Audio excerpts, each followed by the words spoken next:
Ah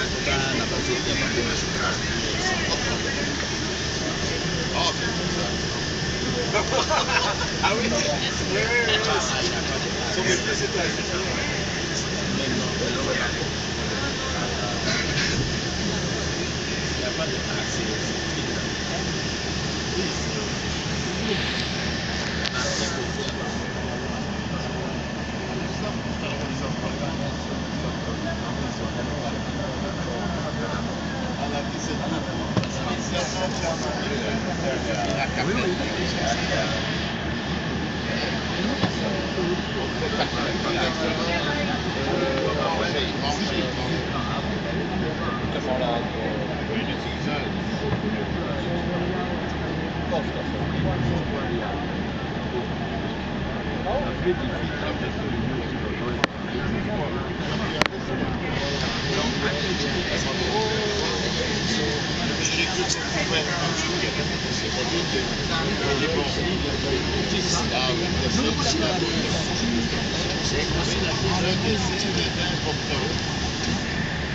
Alors vous voyez ici, c'est un quartier religieux, c'est pour ça que vous voyez surtout ces hommes avec les manteaux noirs, les dames avec les perruques.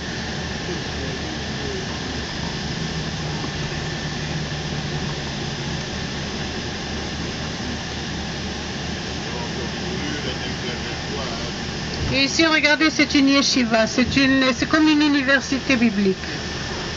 Ici à droite, vous voyez, alors regardez, il y a les filles qui apprennent à part et les garçons qui apprennent à part.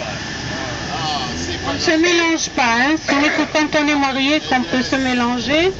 Mais par exemple, quand on va à l'école, alors les filles, quand elles sont très religieuses, il y a des classes pour les filles, des classes pour les garçons. Pas rien que les classes, les écoles sont séparées. Une école pour les filles, une école pour les garçons.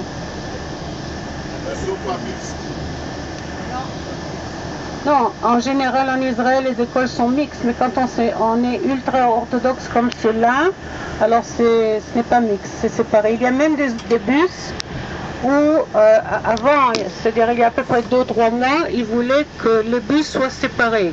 Des bus pour les femmes, des bus pour les hommes. Alors ce sont les femmes non religieuses qui ont fait des manifestations. Elles ont dit non, ça n'existe pas. Après ils ont dit bon, alors les femmes vont être derrière, les hommes devant. Et les femmes non religieuses qui ont fait des manifestations, elles ont dit non, ça ne va pas ça. Après ils ont dit on n'a pas le droit d'entendre, vous savez que les ultra-orthodoxes ils ne vont pas à l'armée. Il y a très peu d'entre eux qui vont à l'armée, qui font l'armée, qu'on est obligé. Alors il y en a qui sont partis à l'armée et à l'armée même, il y a des officières, des filles qui sont officiers et qui donnent des ordres aux hommes. Ou bien le jour de l'indépendance, il y avait des filles qui chantaient, et bien les hommes qui ont tous, alors elles faisaient c'est-à-dire elles chantaient en face de tout le monde. Hein. Alors ceux qui étaient religieux, ils ont quitté la place et ils sont partis et il y avait aussi des manifestations. Parce qu'ils disent on n'a pas le droit d'entendre la voix d'une femme. Alors c'est... oui.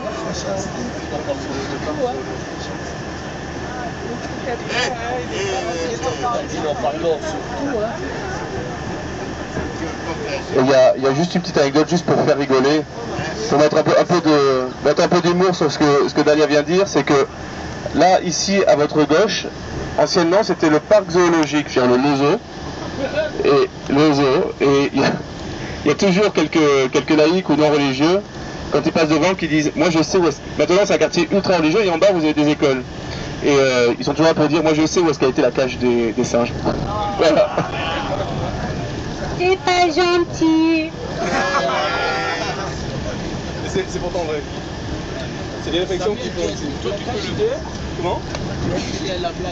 Eh bien, vous savez que c'est ultra religieux. Par exemple, ils n'ont pas de télévision à la maison. Ils n'ont pas de télévision. Et comment qu'on fait, qu'on donne les annonces? C'est pas avec le journal, mais on met des annonces. Regardez par exemple ici à gauche, vous voyez sur les murs, et bien, quand on veut annoncer quelque événement ou quoi que ce soit, ben, on colle les fiches sur les murs. Regardez à gauche, vous voyez?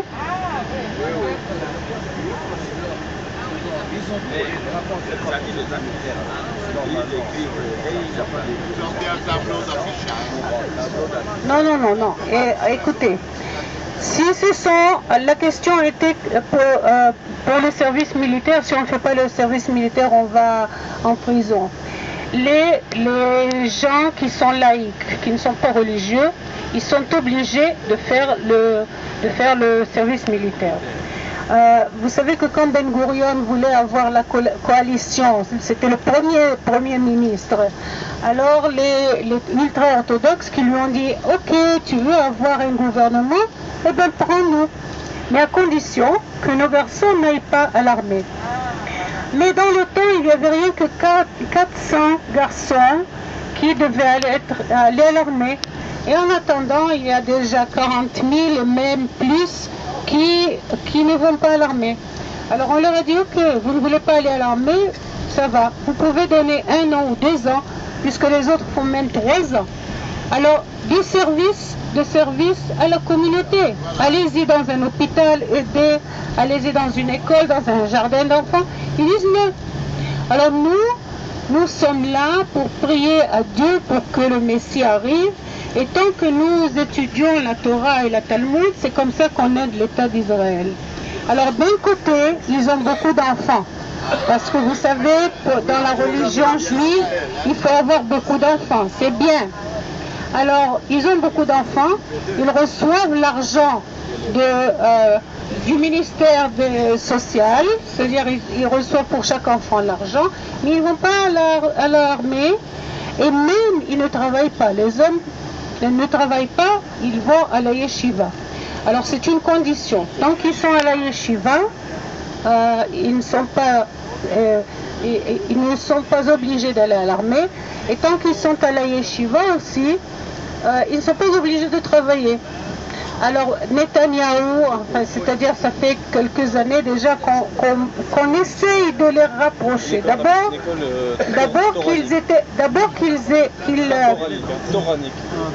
D'abord qu'ils apprennent les matériaux, c'est-à-dire les choses qu'il faut apprendre pour vivre, disons les maths, n'est-ce pas? Il faut l'apprendre. Mathématiques, il faut l'apprendre, il faut le savoir. Ou par exemple l'anglais. Apprends l'anglais, ça te servira toi-même si tu voyages, si tu vois. Et des autres matières élémentaires que chacun doit étudier, ils disent non, l'essentiel c'est la Torah, c'est le Talmud, c'est la religion, c'est ça. Alors petit à petit, il y en a déjà pour eux-mêmes, hein, parce qu'ils voient qu'à l'armée, on reçoit beaucoup, c'est-à-dire quelqu'un qui va à l'armée, il apprend beaucoup de choses, il devient indépendant, il devient responsable, il apprend un métier, ça les aide. Alors maintenant la communauté elle-même, elle comprend que c'est important pour eux-mêmes. Hein? Alors petit à petit, il y a un peu de nombre qui augmente chaque fois. On a essayé même de changer la loi, c'est-à-dire que tous aillent à l'armée, qu'il n'y ait pas d'exception. On voit, c'est la même chose d'ailleurs pour les Arabes. Les Arabes, mais pour les Arabes, c'est l'État d'Israël qui ne voulait pas les prendre à l'armée, parce qu'on ne sait jamais, ils ont leurs frères au Liban ou autre part. Alors ça, pour ne pas les exposer à ce dilemme, oui. Mais aussi pour les Arabes, on a dit ok, si vous êtes prêts à faire peut-être le service social, le service pour votre communauté, il y en a qui sont pompiers, il y en a qui voulaient aider dans des hôpitaux et tout ça, mais les dirigeants qui ont dit non, pourquoi servir? Non. Pourquoi? Parce qu'ils ont toujours peur de ce qu'il y a tout autour. Hein. C'est pas dans l'État d'Israël, mais qu'est-ce qui se passe autour? Hein. Qu'est-ce qu'ils vont dire? Ah, tu vas à l'armée, tu vas aider l'État d'Israël. C'est ça le problème. Alors les Druzes, par exemple, ils vont à l'armée. Vous avez entendu? Les Bédouins, ils vont à l'armée. Et chez les Arabes, très très peu qui sont comme volontaires dans les écoles pour leur communauté elle-même.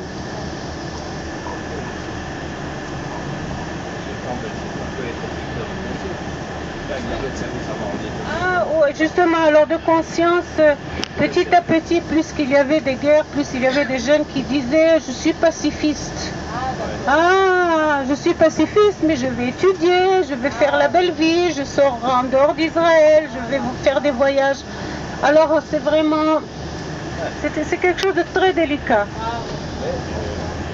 J'ai bien me conscience. Il y a pas mal d'années de faire le certificat maintenant.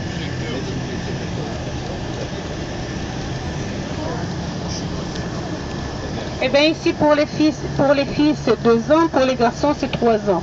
Maintenant si une fille ou un garçon ils sont officiers, alors on leur dit ok tu donnes encore 1 an pour l'armée et c'est alors que tu peux être libre. Pourquoi? Parce que pour être officier on a une certaine éducation, on apprend quelque chose, mais il faut retourner ça, remettre ça, à rendre le service aussi. Eh bien j'ai 4 filles. Les 4 ont été officiers. C'est-à-dire que chacune a donné 3 ans, presque 3 ans et demi pour l'armée. Mais chacune a reçu quand même quelque chose de l'armée. Chacune a... Ça les a aidés quand même à former leur personnalité et tout ça. Et à quel âge elles vont à l'armée? À l'âge de 18 ans. Dès qu'on termine les études, le baccalauréat, à l'âge de 18 ans, il faut aller à l'armée. Le problème, vous savez quel est le problème? C'est que par exemple, ça va d'après la date de naissance. Alors si quelqu'un a terminé les études, disons en juillet, en juin, on a terminé le baccalauréat, mais on est né en décembre. On ne peut pas aller à l'armée avant. Alors il faut attendre décembre. Ce qui fait que 2 ans ou 3 ans, on attend jusqu'à décembre. Alors encore une fois, on a perdu 6 mois pour attendre pour aller à l'université. En attendant, les enfants, ils ont oublié tout ce qu'ils ont appris pour le baccalauréat. Il y a des concours pour entrer à l'université. Alors il faut faire un examen, mais j'ai déjà oublié tout ce que j'ai appris. Il faut prendre un cours, payer de l'argent, et c'est après qu'on fait le concours. Alors c'est vraiment... C'est-à-dire que si par exemple un jeune en Europe termine ses études à l'âge de 22 ans, 23 ans, ici peut-être à l'âge de 30 ans à peine il a terminé le doctorat ou le MA, le master.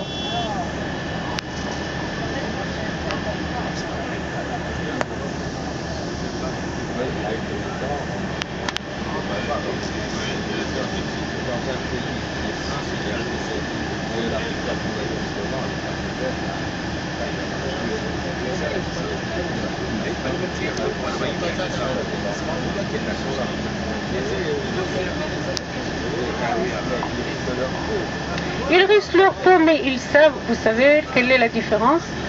C'est qu'ils savent que c'est leur pays,